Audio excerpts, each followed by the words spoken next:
এই নির্বাচন কমিশন একটি সাংবিধানিক প্রতিষ্ঠান, কিন্তু বিদায়ী ফ্যাসিস্ট সরকার দেশের সমস্ত সাংবিধানিক প্রতিষ্ঠান সহ রাষ্ট্র প্রতিষ্ঠানগুলোকে যেভাবে একটা দলীয় প্রতিষ্ঠানে পরিণত করেছিল, নির্বাচন কমিশনও তার বাইরে যেতে পারে।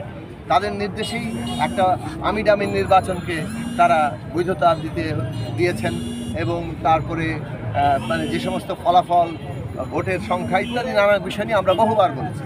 ফলে এই মানে ফ্যাসিস্ট সরকার যেভাবে ক্ষমতা ছাড়তে বাধ্য হয়েছে, দেশত্যাগ করতে বাধ্য হয়েছে, আসলে এই যে প্রক্রিয়াটি মানে যেভাবে তারা বিভিন্ন প্রতিষ্ঠান করেছে, তাদেরকেও কিন্তু পদত্যাগ, তাদের সহযোগী হিসেবে পদত্যাগ করাটা একটা সময়ের ব্যাপার মাত্র ছিল। এই পদত্যাগই তারা করবেন। আর এখন তাদের জবাবদিহিতা করার মতো জায়গা আসলে তৈরি করতে হবে, কারণ কেউই যাতে জবাবদিহিতার ঊর্ধ্বে না থাকে অথবা জবাবদিহিতার বাইরে না থাকতে পারে। বাংলাদেশে আমরা যে নতুন যাত্রা চাই, সেখানে চাই জবাবদিহিতা, তার জন্য ক্ষমতার ভারসাম্য, এবং আমরা ভবিষ্যতের যারা জনপ্রতিনিধি, সরকার, রাষ্ট্র ব্যবস্থা, তার তো জবাবদিহিতা চাইব, কিন্তু অতীতের জবাবদিহিতাও ভবিষ্যতের জবাবদিহিতার জন্য জরুরি।